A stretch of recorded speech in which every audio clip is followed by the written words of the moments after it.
الحمد لله ثم الصلاة والسلام على رسول الله محمد بن عبد الله صلوات ربنا عليه وآله وصحبه وسلم.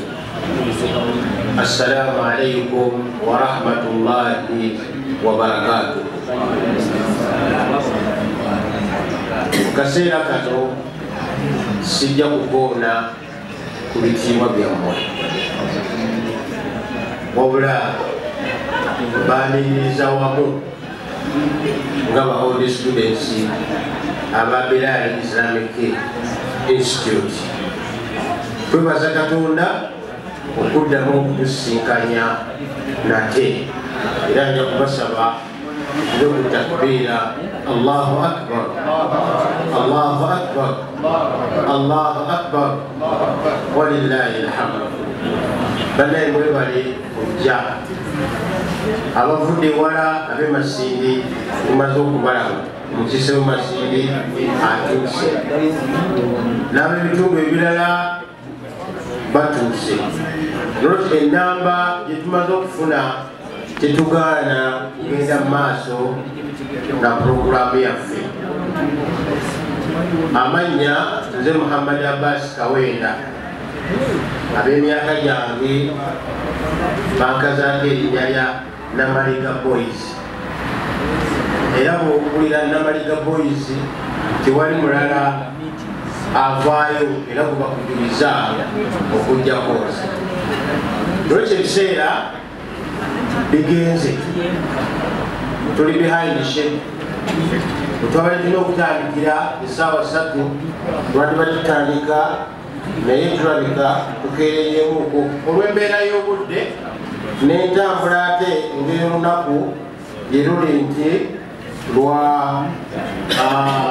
si lwakola.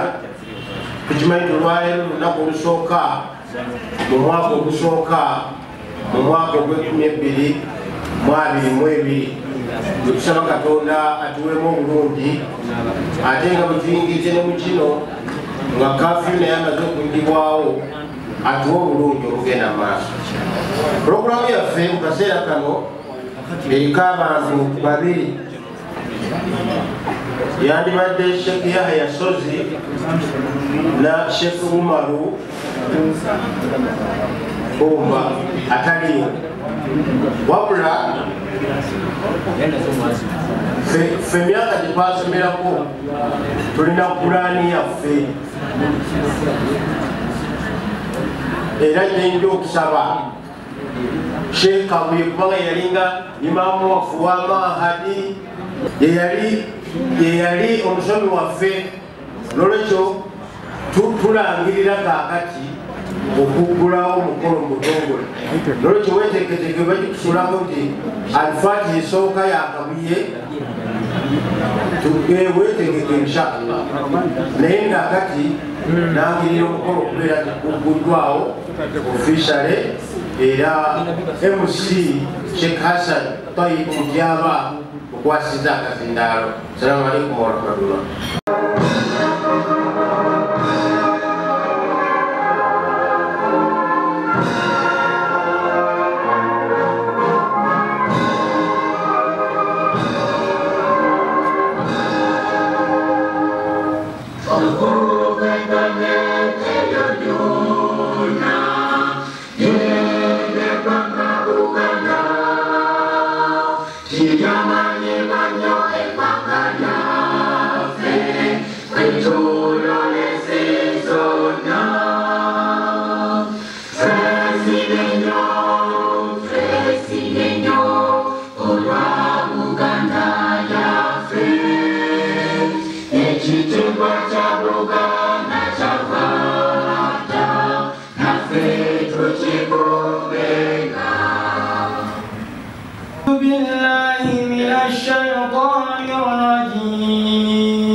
وقل اعملوا فسيرى الله عملكم ورسوله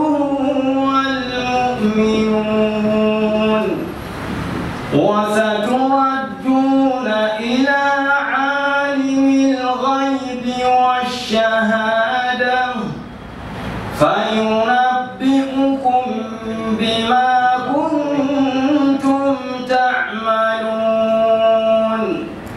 وآخرون مرجون لأمر الله إما يعذبهم وإما يتوب عليهم والله عليم حكيم.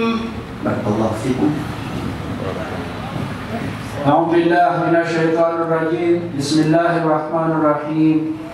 الحمد لله رب العالمين الرحمن الرحيم مالك يوم الدين إياك نعبد وإياك نستعين اهدنا الصراط المستقيم صراط الذين أنعمت عليهم غير المغضوب عليهم ولا الضالين. اللهم أرنا الحق حقه وارزقنا اتباعه وأرنا الباطل باطلا وارزقنا اجتنابه وصلى الله على سيدنا محمد وآله وصحبه أجمعين والحمد لله رب العالمين. الله أكبر الله أكبر الله أكبر. Mukirize programu etandise mutongole njagala okutwala omukisa guno nga MC w'omukolo guno okwongera okubaniriza mwenna buli omu mu kitiibwa kye. Bwentunula ndaba abantu ab'ebitiibwa bangi, abasuubuzi, abakozi mu gavumenti, bamashaikhi, buli omu mu kitiibwa kye. Naye munzikirize ng'afunye omuzindaalo okugukulembera olwaleero mbanirize mu ngeri entongole. Buli atudde watudde tunula ku programu gy'olina nti twakeereyemu eddakiika ezo z'olaba, naye ate nga twagala okugezaako nga bwe kisobola enkomerero ebeera kitama misiki. N'olwekyo twagala okugezaako nga bwe kisoboka tutambule ne programu eyo. Njagala kusaba ffenna nga bwe tutudde ku mmeeza tusooke tuyimirire. Olera nekyokola Senga Kawenda yingira ofune emmeeza kwotandikira. Sheikh Abbas nawe bwotyo zeddakiika ezo.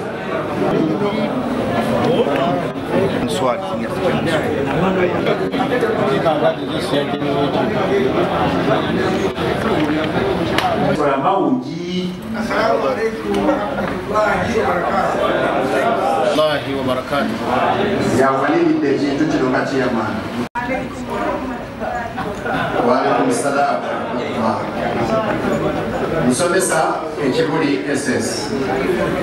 Omwami oyo looza abantu abasinga okubeera bize ekyekibiina kyaffe kitandika kyekinoowa mbiina buli neebuuza nakwidde ayogera nti alina ebibiina byakiikirira kana bamuweereza sente notatebakolinnya kagamba mpaniga eno neeno neeno naye ndaba lisiiti zawandiika nikuoma akafaananyi kubafu abasoma olusi tuzisoma ati neebuuza ate yaziwandiika sheefu kwebaza nnyo.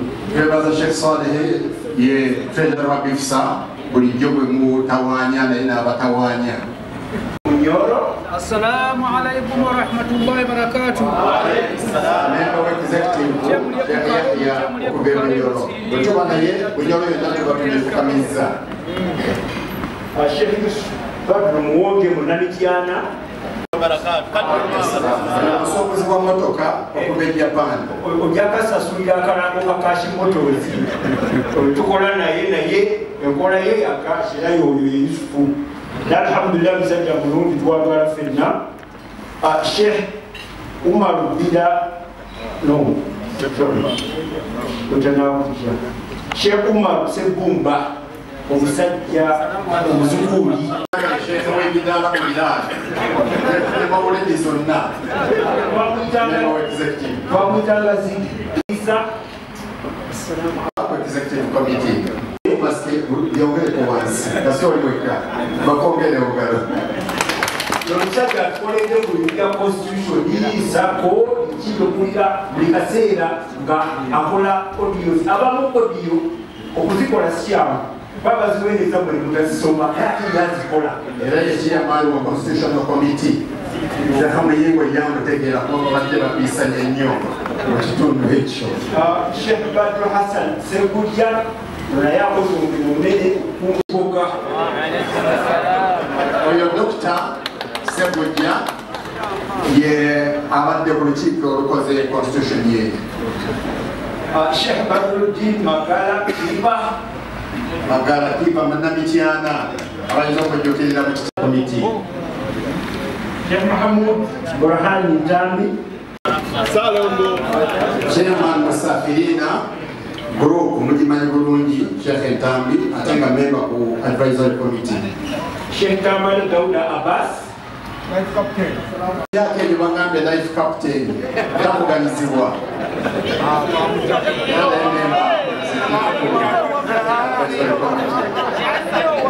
advisory committee.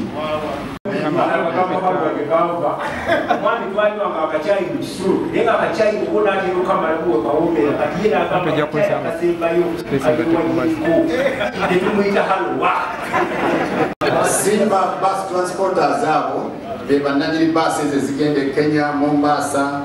Sheikh Nabuli Muhammad bamukanga kirabika basazeho okujanagana shabu yali wakubeera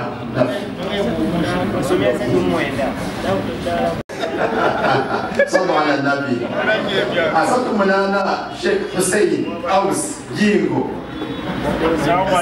abadde tasobola kwekolako mikolo.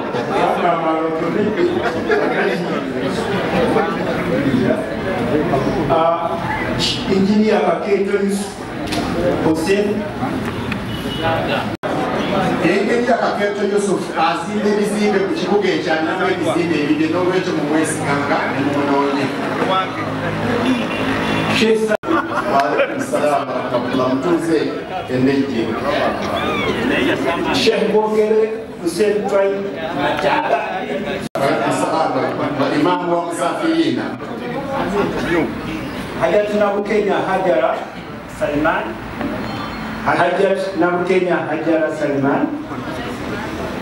Wa alaikum salam wa rahmatullahi wa barakatuh. Zainab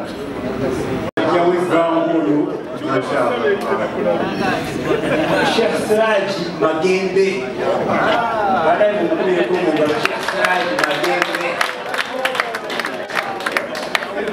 wacha kubidwa mu ngalo kubanga nabadde mbaniza mbere leka tugende katuzikirize era twasongere. Sheikh Akisenyo Magembe Sheikh Ahmed Bale Ahmed Bale. Assalamu alaikum wa rahmatullahi. Haja Ahmad Balo yo plamba ebintu by'amazzi mu gazimba agafaanana bwe kati byonna bibakolera naye mu munoonyanga plamba. Sheikh Musaji Abdulatif Amir Musanji. Assalamu alaikum wa rahmatullahi wa barakatuh. Abadde musomesa ekibuli naye twogerera musomesa ku Kololo High School. Deputy mashallah tabarakallah semusoni w'okusala ku ekitabo. Hajati Shadia Musa Katungulu erinnya eryabyeko. Sheikh Abbas Ali Manyibolonyi. Dr. wotudde tola kusalamu. Omulangira Sheikh Kumisiriza Siddiq Msajja w'embalala ate bw'oyingira mu kikuubo nga wakayingira mu kikuubo toyinza kunoonya banene ba mu kikuubo basukka basatu okuggyako ng'ali kubo oyo Siddiq mwana wa Biraali muganda wammwe. Abadde tebakkiriza nti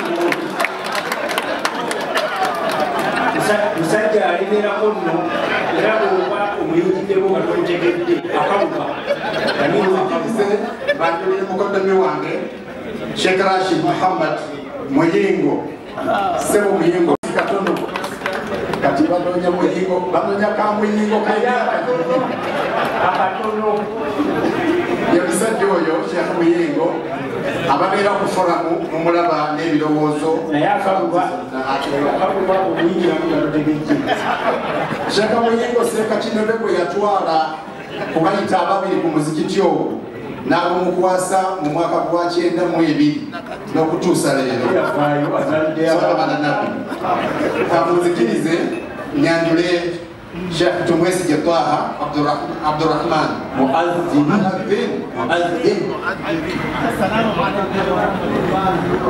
Mungu atuwa sokoni ne tusanga huwa ya jotu wasi. Chama mtole. Sera chino yagala kubanjira hagati Shalila Ali Abdallah. Muzikirize mbajulire Sheikh Adnan Jabwe. Sheikh Adnan mweko kugano bandani mboyo.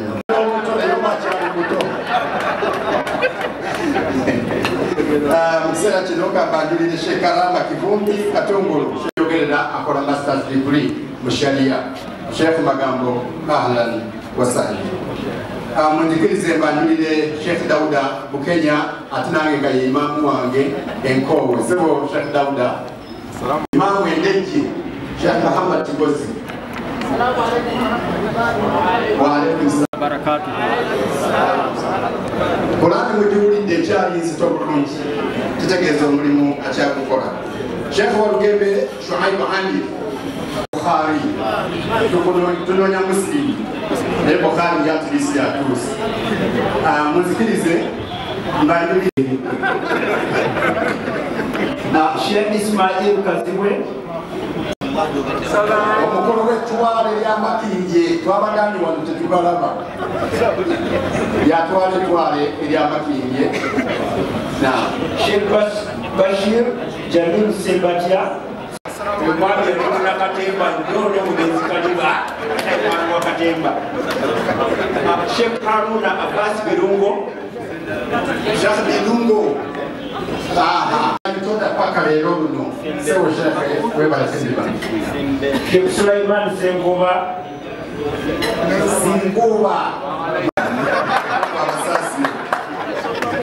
Sheikh Sengoba abatakutegera mbuye Uganda wakasoma bagiranga kutika ku ekikosi kyonna kuzeyiga abalesi bana basome eddiini. Sheikh Abbas Nkubuge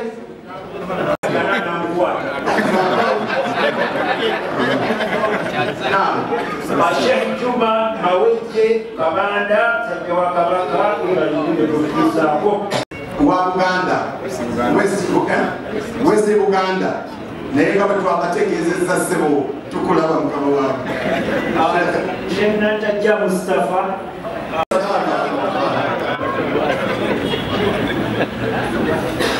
Sheikh Hamid Hamad Lumala njagala kubakumyanga Hamid Hamad Lumala wabatwenda ku salaamu munnabulo.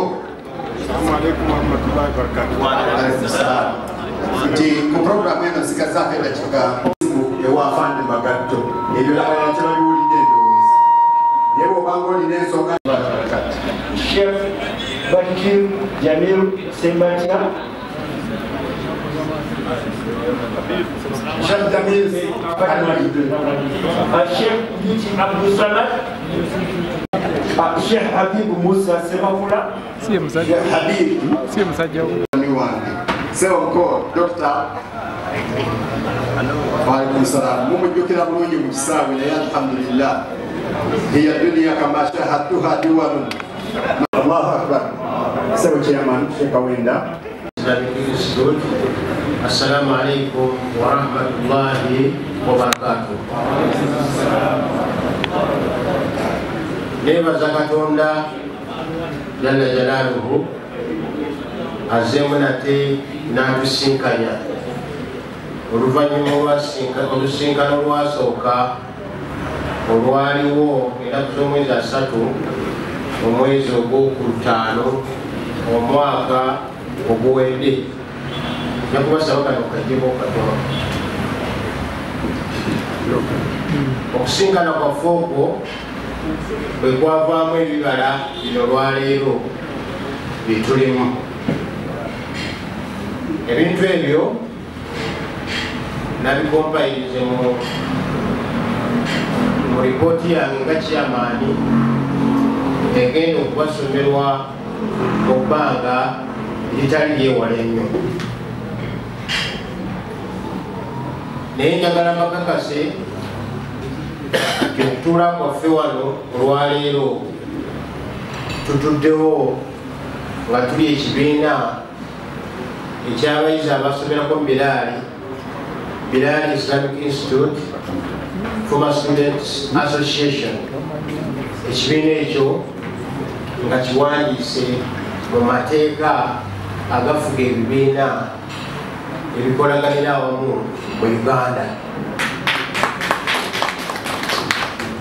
Ezimu ku mpapula zenkute wano ze zimu ezikakasa okuwandiisibwa kwaffe. Constitution yaffe etufuga yayisibwa dda. Article and Memorandum of Association yayisibwa dda kugamba tuli fully registered ne badirectors webali. Era empapula zino zenkute zezikakasa ebyo. Eno mugiraba certified copy okuva ku registrar of companies. Olwekyo mutuule entende. Eno ye lisiti y'abamemba abasobola okutandika ekibiina kino abawerera ddala 124.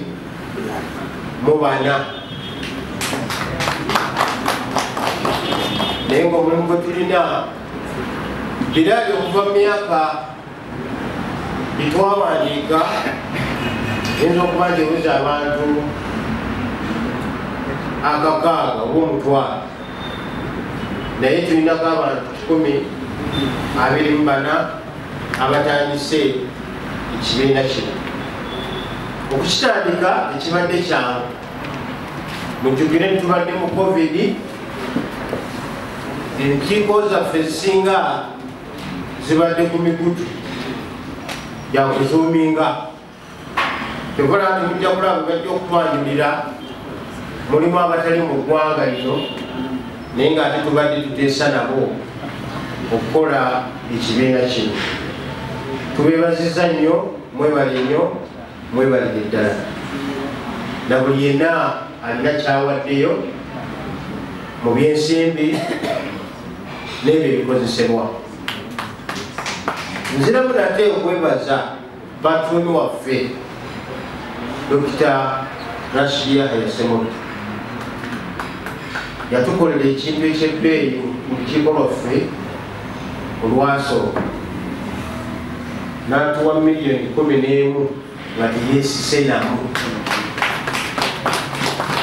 Ekigambo ekyo kikulu nnyo.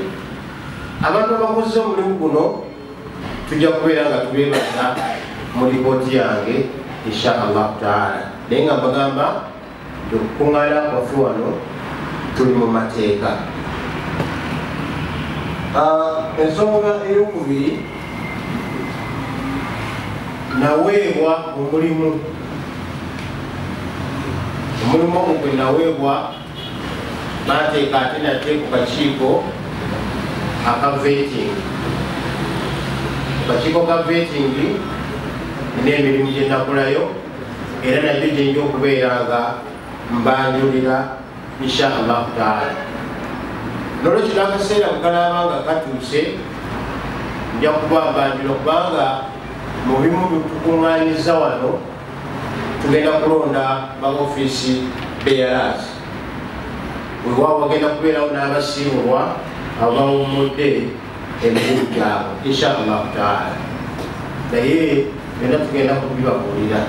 N'olwekyo nziramu nate okubaaniriza nti tusanyusa okubalaba, muteerere entende, tubeere nga tumaliriza omulimu gwaffe guno. Wallahu a'lam. Assalamu alaikum wa rahmatullahi wa barakatuh. Osikubola namu yagamba nabbi wa anzir katwali agamba bagise baliri mu kwaniriza yaniriza asiba okubeera muki nengatako mwenna okusigala namutambala mufunze ngenze bweti this chairman's report at the first AGM 2022.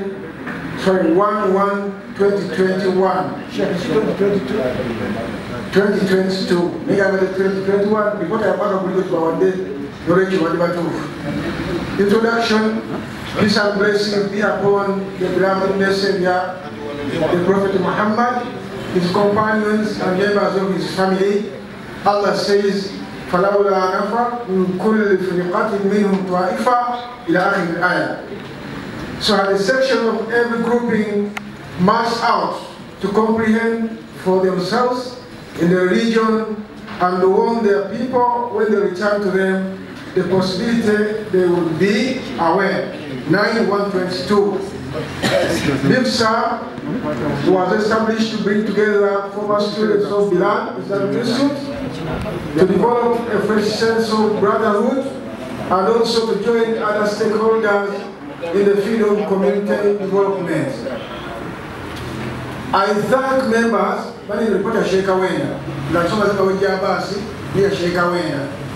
I thank the members led by Sheikh Oleni Yarugera, who thought of organizing a reunion of former students of Bilal Institute held at Kachidi on the 30th of May 2021, where I was elected as the chairman of the Sharing Constitution, Memorandum and Articles of Association. Number 3, the registration of our association in the names of Bilal Islamic Institute Former Students Association Limited by guarantee. Number 4, opening up a bank account for BIFSA in Tropical Bank, Oasis branch. Account here for Oasis, Number 5, reach out to some vulnerable members, among whom included orphans and widows of the old students of Bilal. Number 6, contributed funds toward needed members, such as treatment of the late Musa Rule, visiting Paradi Sheikh Imam Sekito, among others. Number 7, through BIFSA platforms, we have managed to discover many vulnerable dignitaries who were students of Bilal, including professors, doctors, engineers, lawyers, accountants, politicians, lecturers, directors, sheikhs, among others. Number 8, during the reunion, we fundraised 300 bags of cement towards the development of Bilal Islamic Institute. Barakallahu fikum. Number 9, organizing the first AGM and election of the executive committee, which is today, inshallah ta'ala.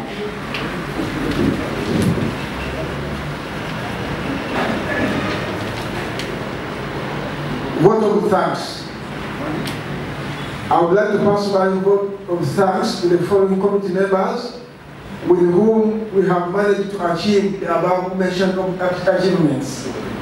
Executive Committee, Dr. Rashid Yahya Semundu, Patron, Sheikh Abbas Mawedje, Coordinator, Sheikh Farouk Selidja, Vice Chairman, Hajati Adija Kasolo, Secretary, Sheikh Salih Siddiq Chinyowa, Treasurer, Sheikh Umar Mazinga, Iga, Publicist, Farouk Hamadi Mulumba, Member, Hafsan Nabona, Member, Sheikh Hassan Tayyib Mutiawa, Member, Sheikh Yahya Abdul Sozi, Member, Sheikh Zakaria Chewalianga Musota, Umari Labide, Member, Sheikh Abdul Rahman Tigozi Toko, Member, Sheikh Umar Musa Sepumba, Member, Sheikh Ahmad Isa Kanga Ve, Member. So kanisa mkisikiza vote ya chairman, tupelekwa msajili Sheikh Ahmad Isa Kanga Ve, ngalo za Burundi kumunga tumwebaza. Omusajja abeera mu diaspora n'ebbanga lyonna abeeranga ku meetings afaze gattako oba ku muntu bamugoba mungu yasinga okumanya naye webale nnyo webalire ddala. Sheikh Yusuf Bani Lumuwonge mu Namityana, memba ne Qaidul Jaish, Major Sheikh Umar Haji Bira Magatto Semakate, member. Chairman yansabye bamemba tusomye nga bakakibuka webali muyimirireko abantu babalabe.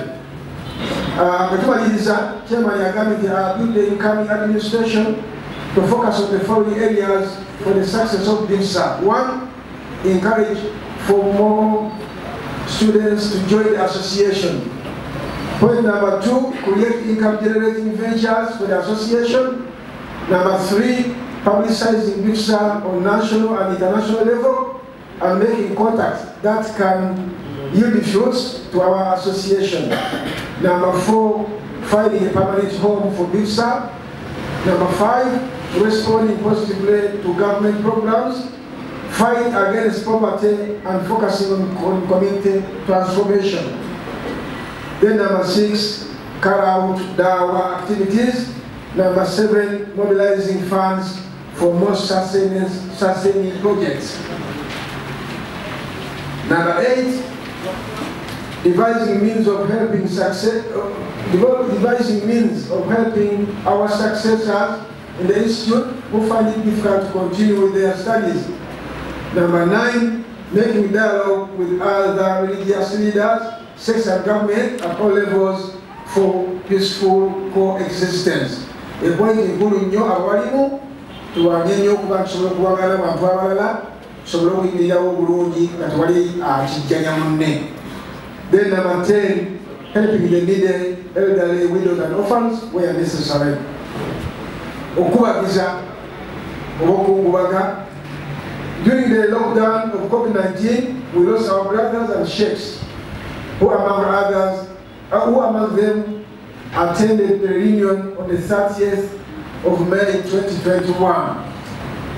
We have Sheikh Ramadan Kenya, Sheikh Hudu Karuma, Sheikh Mubarak Mugerwa, Sheikh Abdul Karim Chitiwa, Sheikh Muhammad Aus Sekamwa, Sheikh Yusuf Kiwuwa, Sheikh Tayyib Ramadan Kenya, Sheikh Muzaffar Idrisa Mtazindwa, Sheikh Umar Mugisha, na Sheikh Muhammad Serugo Fefeka, Munakayunga Tiama El-Sifai. Awanda wanafe, lockdown yenu Allah matute, sa Allah sasi yunga fatusi libagenze. May Allah forgive their sins and bless their souls in eternal peace. Allahumma Ameen. I take this opportunity to congratulate His Excellency Dr. Hassan Mudu for being appointed the Ugandan ambassador to Khartoum government in Sudan. May Allah guide him and give him wisdom to fulfill the mission. On behalf of the outgoing executive, I thank all members who managed to register, paid the annual subscription fee, and also attended this AGM. I wish you a free and fair election, and I wish success to those who will be elected. During their term of office, I request your support to be further extended to the incoming team to keep and strengthen the brotherhood we have exhibited during my term in office. Finally, a wise man once said, okay, Alangamati, although the curfew was lifted, I urge you to stay calm and observe the SOPs, avoid crowded places, put on masks, wash your hands, and be the best, then be abiding the law. First, I'm going to tell you the program ya Chaimani. Finally, wise man says, what gives me great joy in life is to see those around me succeeding because it inspires me to work harder. Do not be jealous of others' achievements and success. For your destiny is not the same as theirs. So also your gifts and talents are different, given to your individuality to fulfill our divine assignment on earth. Celebrate others and you'll be celebrated, and with that we find authentic peace within you. That's a very good wise man's story. But I know why we're very dog with it.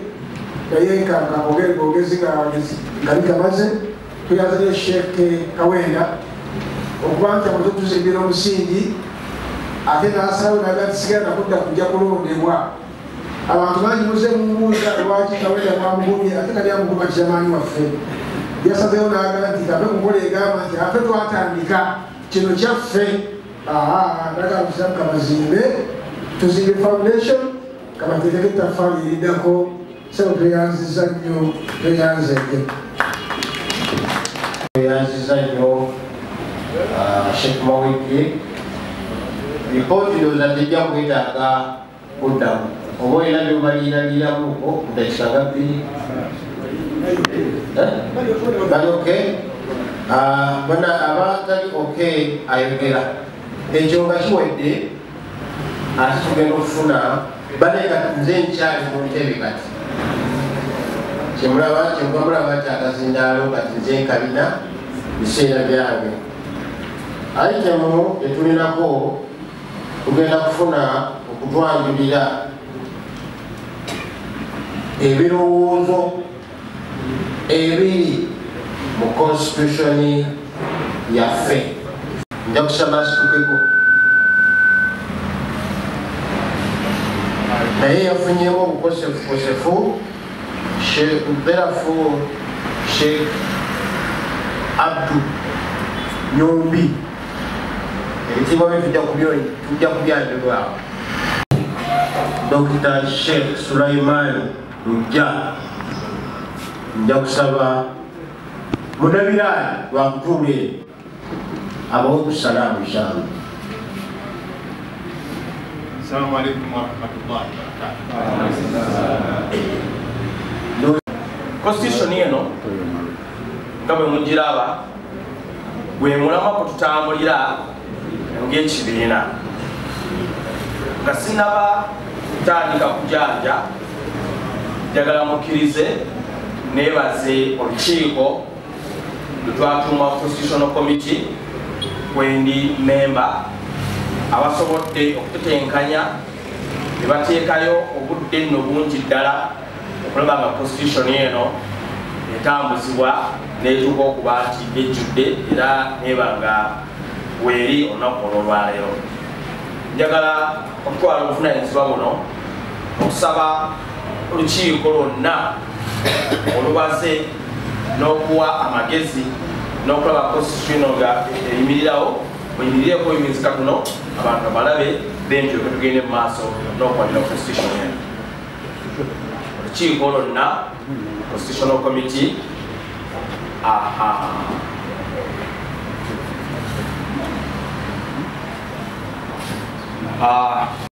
muzze mugiraba mugikubaganyako n'ebirowoozo olw'obufunda bw'obudde tetugenda kunnyonnyola kawonvu na kagga wabula tukakasa nti buli omu ajja kusobola okufuna kopi ye. Constitution yaffe erina articles 16. Article esooka yeyogera ku linnya ly'ekibiina. Erinnya lyaffe nga bwe tuyitibwa Bilal Islamic Institute for Masculinity Association. Kati erinnya eryo lyetwateeka mu registration zaffe lyetuyitibwa bwetujja okuyitibwanga obudde bwonna okuleka mwadabwe ekyetaagisiza tumate kuddeyo mu constitution yoka tubala kukyusa ensonga eyo. Then article number 2 yeringange yeraga wewe kusangibwa omuntu bwakunoonya akusangawa ofunika kuvaawa. Obudde buno tukyerippyeko mu mbeera y'okugamba tusinganibwa ku biraani bange bwe tukyafubutuka bwe tunaamala okugaziwa ne tugejja ne tufuna ofiisi ezaffe bwe tujjoga nti akakati tusinganibwa mu kifo bwekiti naye kati mukadde kano adresi zaffe n'okusinganibwa kwonna tukyakumulisiza biraani nga omulaba awo article number 2 objectives za association. Mu byonna mission yaffe kwe kugatta abayizi bonna abasomerako mu ssomero lya biraani. Mission yaffe kugatta abayizi bonna abasomerako mu ssomero lya biraani. N'abanaasomerayo oluvannyuma ne bavaayo tubasuubira okuba nti bajja kujja nga batwegattako okusobola okuba tutambulira wamu n'okugenda mu maaso. Mu mission yaffe eyo ensonga enkulu ey'okubiri erimu kwe kwegattira wamu mu mbeera y'okwekulaakulanya. Gwe mulamwa omukulu oguli mu mission eyo okwegattira wamu mu mbeera ey'okwekulaakulanya. Then ekirala ekiri mu mission yaffe ekikulu ennyo kwe kulaba nga tugenda mu maaso n'okukola emirimu gya ddaawa kubanga gwe mulamwa ffenna ogwatwala mahane biraali. N'olwekyo mission yaffe yeetooloolera mu layini eyo nga bwe banyegende. objectives nyingiko era sijja kuziyitamu olw'obufunda bw'ebiseera. Kakati wansi awo tulina core values kwe kugamba omuntu kututambulira nga association. Mu core values zaffe tulinamu okubeera tulina integrity, okubeera nti omuntu oba gwe then nga bwe zitambula zonna zijja kusomeramu kwemu esembayo omuntu olina okuba ng'olina kibeta accountability. Kyokola osobola okukyanukula obuuziddwa lwaki wakikoze walefanagana. Wansi awo tugezaako okutunula article number 4 nga eyaba membership. Tulina ba-members babika bibiri, tulina ordinary members ne tuba ne honorary members. Kati ordinary member ye member waffe owa bulijjo. Member waffe mwana yasonako ku biraani n'atakomaawo n'aregisitaringa mu kibiina kino oyo afuuka ordinary member. Then ne tuba ne honorary member ye muntu ayagadde okwegattako nga tulaba wa mugaso, ayinza okuba tesinga ku biraani, ayinza okuba nga muntu wa ngeri yonna, naye bwe tumutunulamu ne tunula ng'alimu emigaso tusobola okumusembeza n'afuuka honorary member owa BIFSA. Mukkirize biri wakati awo nammwe mubyesomere mumanye nti ebintu by'okusoma si byangu. Tugende determination of membership. Twataddewo enteekateeka nti memba alina watuuka negata gundi otulemeredde akati komaawo ngakoletwa tetukwetaaganya. Wabeerawo embeera tukize singa omuntu yeeyisa munneeyisa ekontona n'ebigendwa byaffe waggulu byennamaze mu mission twewumbawo bane twekwatakwata ne tutamusindiikiriza bwe tumusaba n'aba nga ate obwa memba w'ekibiina ekyo okusinziira ku mateeka nga bwe gali mu termination of membership. Bwe tuba tuyengedde wansi tulina kyetuyita administrative structure of the association. Kakati mukadde kano ajja kusaba Hajji Kasigo ono awatolere ku salaamu bw'anaamala ajja kutuyambako katono okuwandiika amannya ge ng'akozesa omubiri gwe katono n'ebyo tugende mu maaso article number 5 wasigazayo article tonotono abantu basobole okuba tebagoberera bulungi. Assalamu alaikum warahmatullahi wabarakatuh.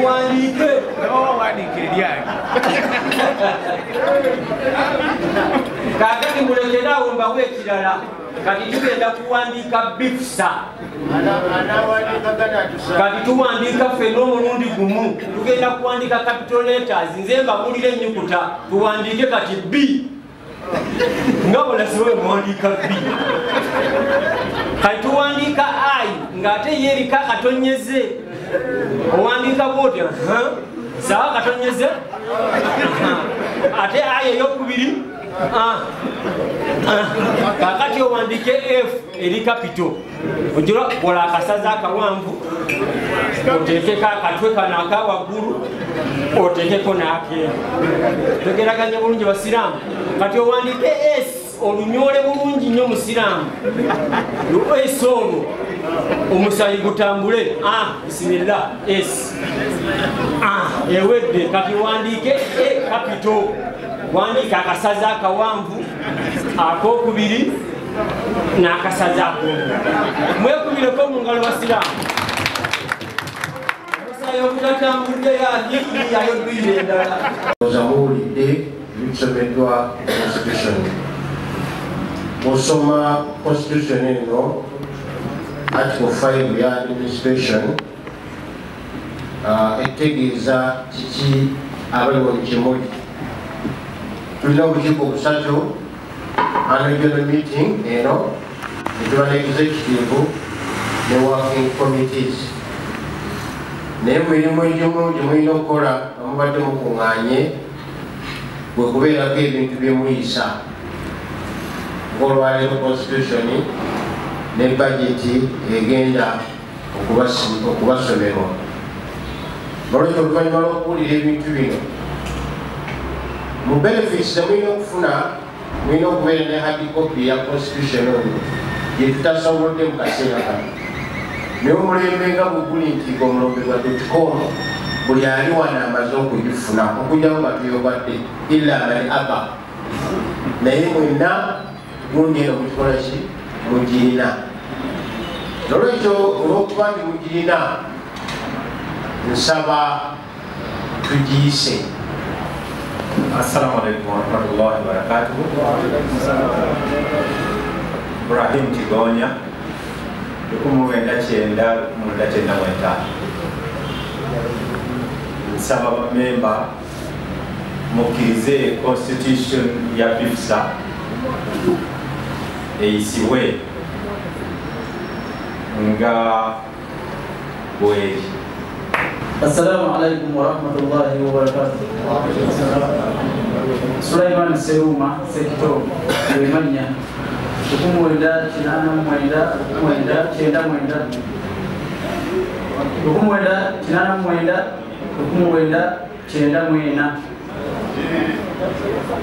obulungi bw'ekibiina kyaffe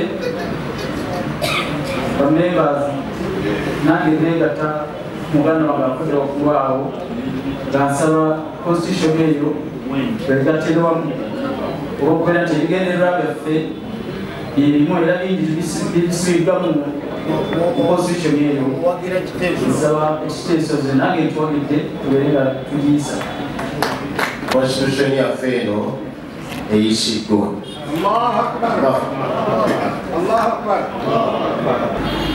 Mu kaseera kano association okubeera nga etukanyizibwa eteeka okukola embalirira yaayo ey'omwaka ogujja nga mulimu okutematema amakubo funds ezinayimirizaawo budget eyo zigenda kuvaawa ebirowoozo ebikwatagana ku nnyingiza n'ensaasaanya twabikoze. Byengenda okusaba Sheikh Swaleh Kiryowa abeere nga abibanjulira. Sebo kyamaanyi twebazizza nnyo obuvunaanyizibwa buno bw'omukadde okwawukana n'abasoose nja kusaba mukkirize bino byogere nga ntudde kubanga biriko okubikola empapula biriko ssente bampa ofiisi etali nnyangu abantu gye bakyagala okugonga empaku ssente bikaluba naye alhamdulillah mwebali kunjagala era muzimpa. Bajeti eno buli omu akakasa nti agirina ku ssimu ye ate nkakasa n'empapula zetwabawadde era kweri malako empapula esatu ezisooka empapula eddako esatu eziddako ye bajeti yaffe. Ekiiko bwe lwatudde oluteeseteese bajeti eno lwagitenyeetenyeemu ebitundu bibiri.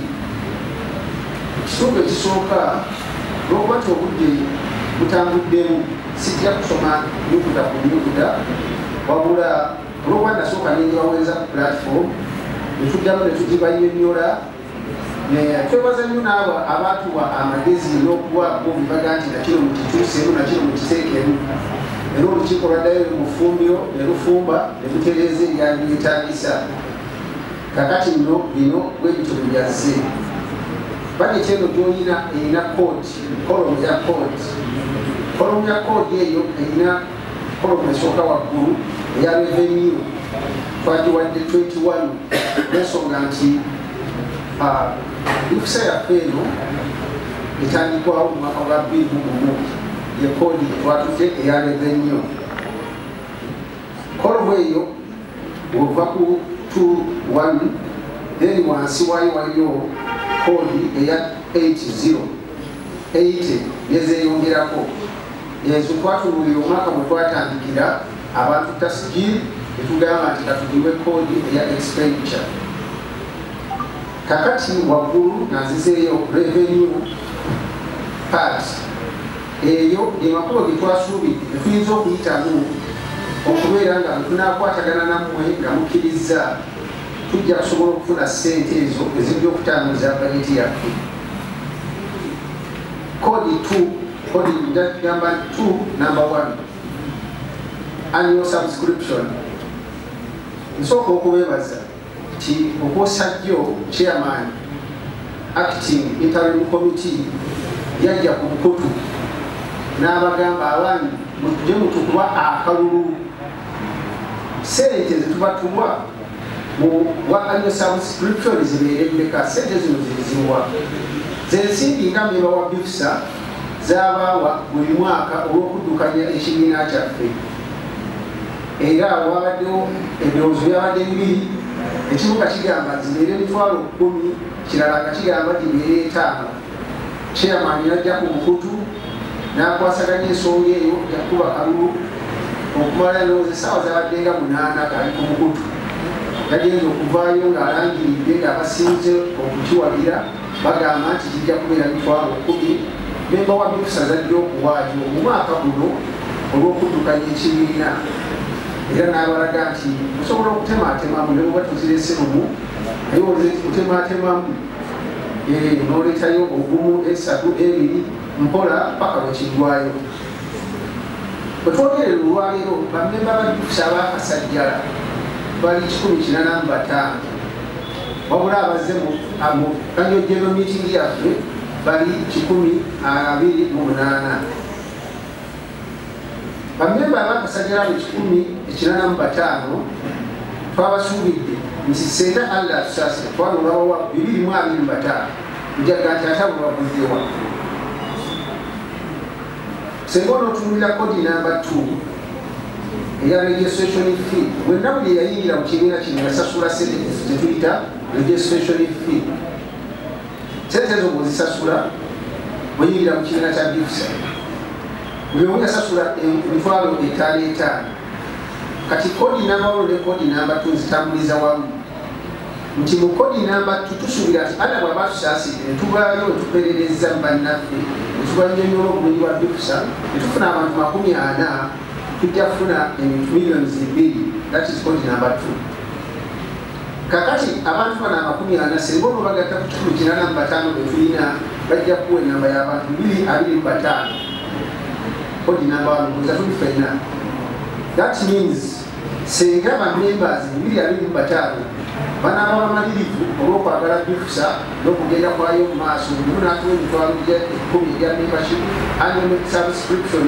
tuba tujja kufunamu obukadde 22 bw'emitwalo 5 Allahu akbar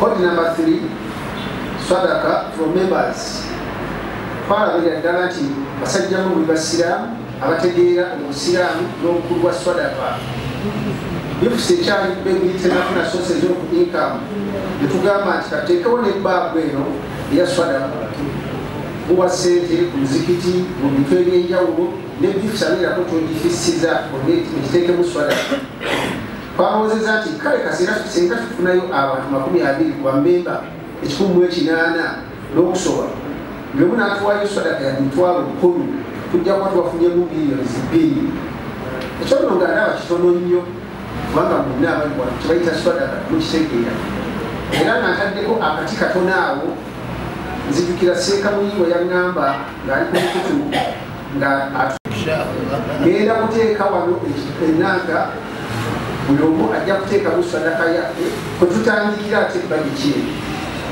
insha Allah item kodi namba 4 zaka twatunuulidde nti bamemba ba BIFSA mulimu batulazeemu abasajja ab'embuto ennene n'ab'embuto entono naye nga banene mu nsawo nga bali supposed okuba nga bawa zaka n'olwekyo zaka tujja gibajjamu nabbi sallallahu alaihi wasallam yamugamba nti bajjeemu ki zaka gendo gibajjeemu therefo tujja kujja tugibajjeemu naye temutulinda gibalonako wewe nyini mugireete mu BIFSA etuyamba okutambuza emirimu gya BIFSA twasuubidde nti singa bomwe tufunamu abantu 25 akallu shei netubanga buli omu zakaya atuwaddeko kale emitwalo 20 ze millions 5 tujja zifuna naye ngaasuubira tujja kusinzaawo kodi namba 5 donation and grants ebyo bibeerabirabo ensimbi z'obuyambi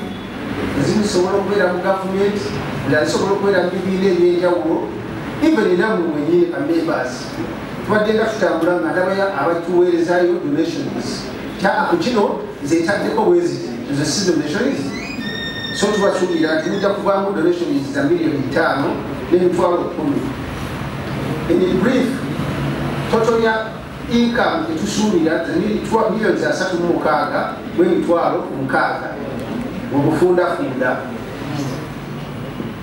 Nga tukkirire wansi tufunayo recurrent expenditure. Sente zino ze tukuŋŋaanyizza tusuubira ziteeka mu biki ebinaatambuza BIFSA byebino wammanga. Tutuuse ku koodi ya 8 number 1 AGM preparation, okuteekateeka AGM ngero bwe mugiraba omwaka ogujja. Tugisuubira okubeera nti oba oliawo kale bwanaba tusaasidde tugitaddeko millions 10 inshallah. Koodi number 2 executive committee meeting. Constitution gyemulina Ssekakasiwa yagibalambulira n'abagamba nti akandikishe tulina okuba ne meetings 2 buli myezi 2 okubeeramu ne meeting. That means the meetings 6 mu mwaka. Buli meeting tujja expectinga okuspendingamu emitwalo 26 mubamu okutambuza bamembers okubaliisa we baba batudde ne stationary na byonna ebyo byetaagisa. Kodi number 3 working committee bazibaze working committees nazo tuzisuubira okuziteekako $1 million inshallah. Kodi number 4 tusuubira okubeera nti ekibiina kyaffe ekyaseeno tusuubira okubeera nti egulawo sako inshallah. Sako eweneenya tuguddewo tujja kugitwala giregistaringa era inshallah registration yaayo tugisuubidde tumalako $1 million. Kodi number 5 constitution gyebava okubasomera tenaba kubeera registered, it is not legally registered mu URSB. Tusuubira okukola registration eyo n'emitwalo 10. Publicity kibiina kyaffe kino kikyali kipya kinamanyika nnyo. Tulina okulaba nti publicity committee ekola omulimu gw'amaanyi okusaasaanya daawa eraga BIFSA kyeki. Ejja kukozesa amakubo ag'enjawulo eyatulaze inshallah era tukitaddeko millions 4 okulaba nti ekola omulimu ogwo ogw'okusaasaanya daawa emanyisa BIFSA kyeki. BIFSA ebadde etambuliranga mu nsawo zaffe eza executive committee nga chairman abeera ne office file ye omuwanika ne treasurer so ne secretary. Twalabe nga kyetaagisa okubeera tufuna office mwe tuteeka ebintu byaffe nga ne bwe tubanga omu ku bootaliiwo ebintu bya office bisigala bitambula bulungi.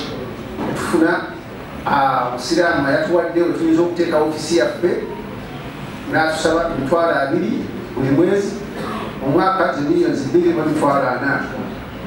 Office bwe tunaamala ogisaawo yeetaagamu furniture entebe bwe tunasa fayiro zaffe n'ebiringa ebyo twabibalirira emitwalo 7. Kodi number 9 BIFSA computer and printer. Erina okubeera ne computer yaayo weteeka ebiwandiiko byayo na maalumati gaayo 2.4. Wano nsimbawoko akati nenga nti mumwe muyinza okubaayo ba members abagamba nti iyo item tejja tulira ssente benina computer zange inshallah njazibawa office etambule ne bwe kiba ntebe ne kiba ki tusobola okuvaayo ne mukituwa ekyo ne kitwanguyiza kabebi BIFSA ne tutakamenya nnyo. Kodi number 10 payment of utilities. Omutuuzizza computer babamu expenditures zisobola okugenda ng'amasanyalaze amazzi n'endala ebigendera omwo birengeti ekifo kiri mu Kampala Central so tusuubirawo utilities za mitwalo 6.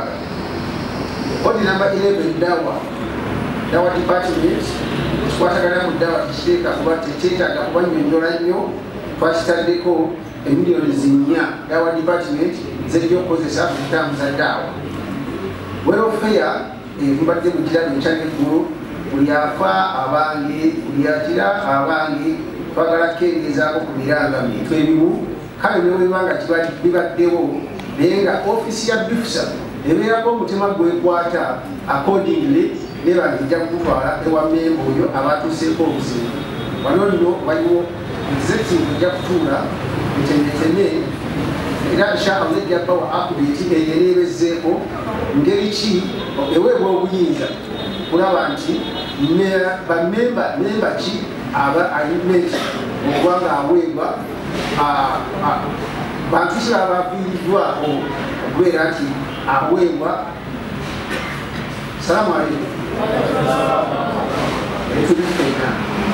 Executive eneddako ejja kubawa update members ki omuntu balina okuba nga aviiriddwako okubeera nga ayambibwako ye ate mutemwa guneekanawo gunaaweebwa memba oyo. Ebyo inshallah executive eneddako ejja gibategeeza.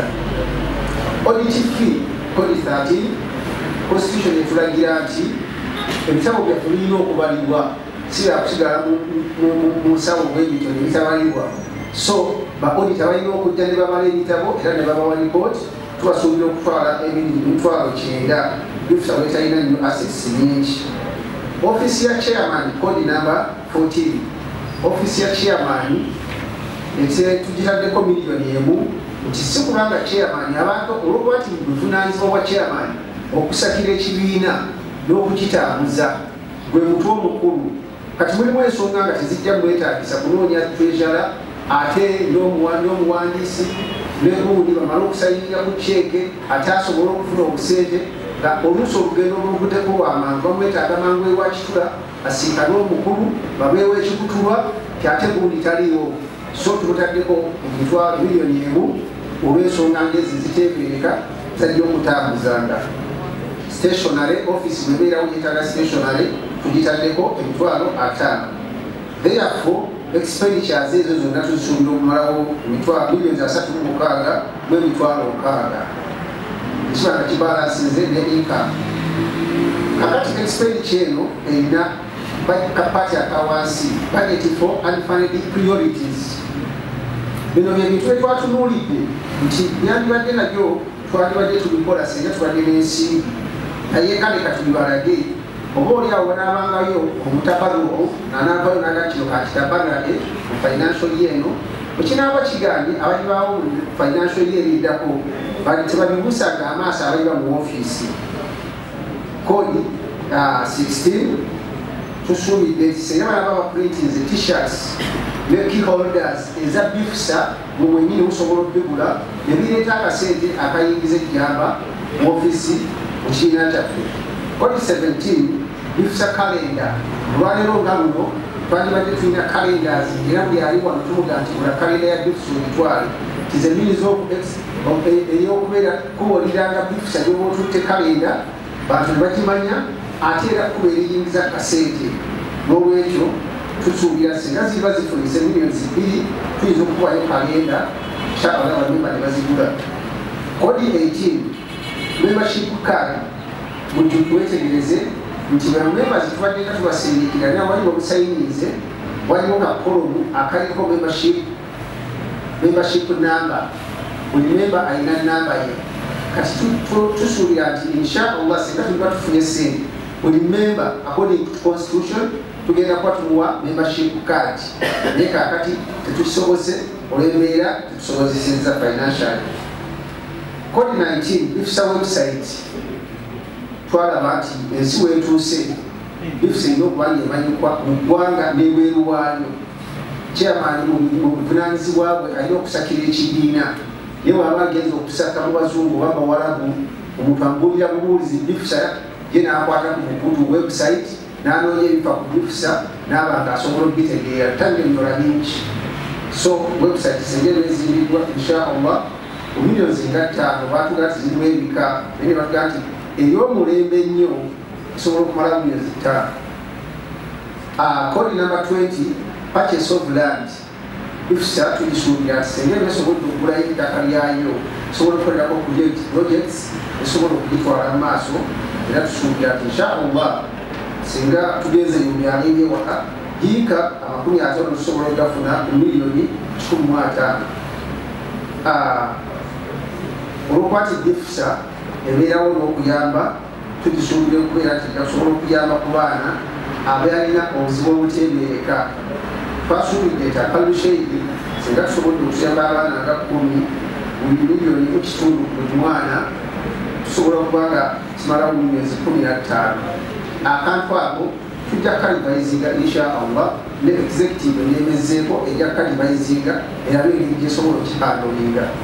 In brief, unfunded expenditure emalawo miliyoni 17.5 n'emitwalo 12.5. Mwebale nnyo okumpuliriza. Bannange nga oluvannyuma lw'okubatiriza bajeti yonna bwefaananye era obulimu ku bigendererwa bya miitingi eno kwe kubeera nti ebeera eyisa bajeti eyo nti inshaallah ekirimu bamembers bwe baba bakkaanyiza nakyo baba bagiyisa. Sebo chairman ndowooza nga bubuze ku ya constitution nakino ndowooza mugeno kikwasaganya ssebo kandi member wa BIFSA era ndi wano ayite mu namba 1 eno twali kati twali abantu nga 25 babisatu akati wanduliwo 12 ate twagala emyaka gyonna kibeere wano naye emitwalo gino 10 mingi okuzisasula omwaka omusolo munene eri abasinga obungi nange nyiza okuba mwendi akola nsobola okuba waliwo abasobola okusasula 2 tulina ki muzibu naye mbadde nsaba w'olukiiko luno emiswalo gino 10 nga tusaba okuyisa tugisale gikkeko wansi tusobole okuleeta abamemba abalala abasinga obungi oba tunaateeka waggulu ennyo aye tujja kusigala nga tuli waggulu nnyo ate no wansi nga teri batugize eki batukwatidde kuba twagala ne kuba naatikkira enkya aligesitalinge muki obifisa naye bwetumugamba nti bwakakutikira tolina na buli migesitalinga naye emitwalo 5 asobola okugifuna naye wayitayo emyezi 9 asasula 10 ayinza okudduka. Badde nsaba ekyo kigendeereko bwetubala ekyo naye amendiment isobola okugira ki okugiyisa atangaza ku executive kale nabagambye nti bano basomesa abatikkira diguli abatalina abakola ki abatikkira n'ekirala engejje kuli mulimu gwammwe gwakujja kuyisa budget ate bwetandibaddewo mwandibadde muyisaaki ekirabo kitegeeza nti ababeera mu buyinza ne bakola budget mwe mugiyisa bakizibu nnyo ate mukujja kubanga koze nga ate olukiiko lunajja mu makkati nga nabamaze okwekolera bajeti yaabwe ne mujja mugiyisa naye webale nnyo okutangaza dokita webale nnyo webalire ddala dokita oyo nokubula senior lecturer ate nga yasoma education management sebusababeyo watole kusala Magoba Ismail Sekana now. Kakati tubadde wano ne tuwulira ku muteeso omu abadde ateesa ku ssente ez'emitwalo 10 naye lwakuba nti obadde omaze okukonkludinga ng'ogamba nti togenda kuddamu kukyogerako kubanga n'akalulu ke twakuba ku foramu abawagira emitwalo 10 be baali abangi. Kale n'olwekyo that is my comment nti emitwalo 10 go mu butuufu ate billahi taala zibeera ssente ntono nnyo olw'okuba nti it's just a beginning era bw'obala nti mwaka mulamba obala kumpi 33. Kale n'olwekyo ezo ssente mbadde nsaba baganda bange mwenna bakadde bange abali wano essente ezo tuzireke zibeere emitwalo 10 biidhinirrahman. Assalamu alaikum warahmatullahi wabarakatuh. Banaye bememba muwulidde ndowooza oyo abadde asemba aproposinga tuyise naye ndoze kikikyali kimu tanabusi kya budget yabadde ayogera ku kyamitwalo 10 naye for the interest of time waliwo wano owayisiza akakazindaala katuleekamu kamuwe bantu nga basatu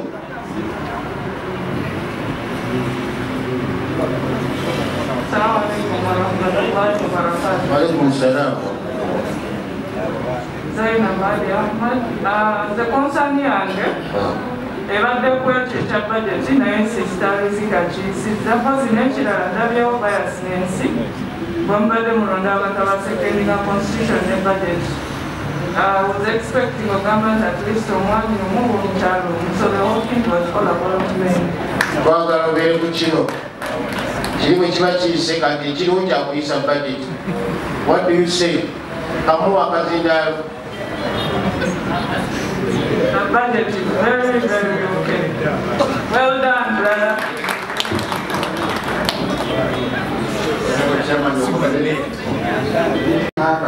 Tukwatanyeko wakirowooza katonotono tulina kuyisabisa kati ngende no wansi budget for unfunded liabilities.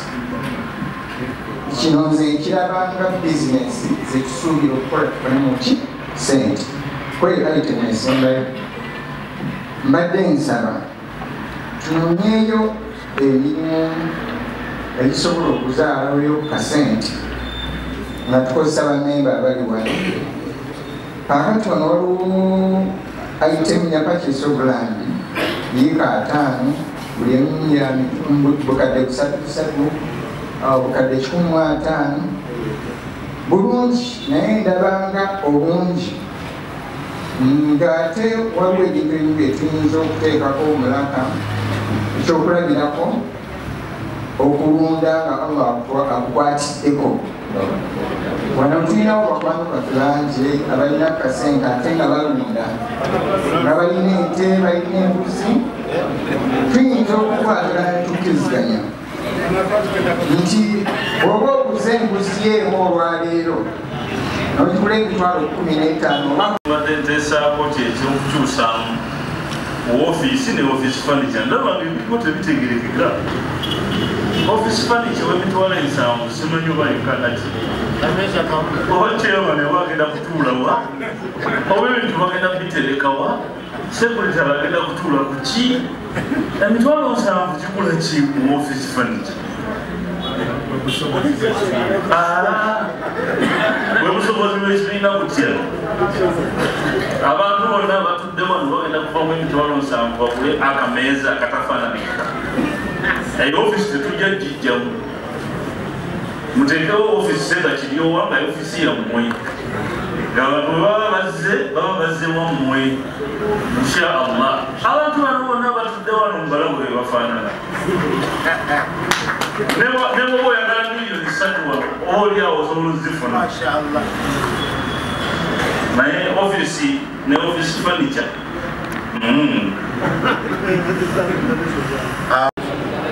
Amendment 1. Yeah, to use an amendment question. To use with amendments. Yes, sir. Okay. Go send by Queen. Check me.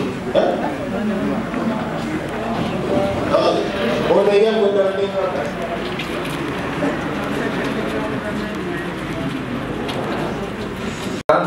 to okwebaza bannaffe ababadde mu ntebe okulabika nti bakoze omulimu ogw'ettendo okulabika nti ensonga eno etambula.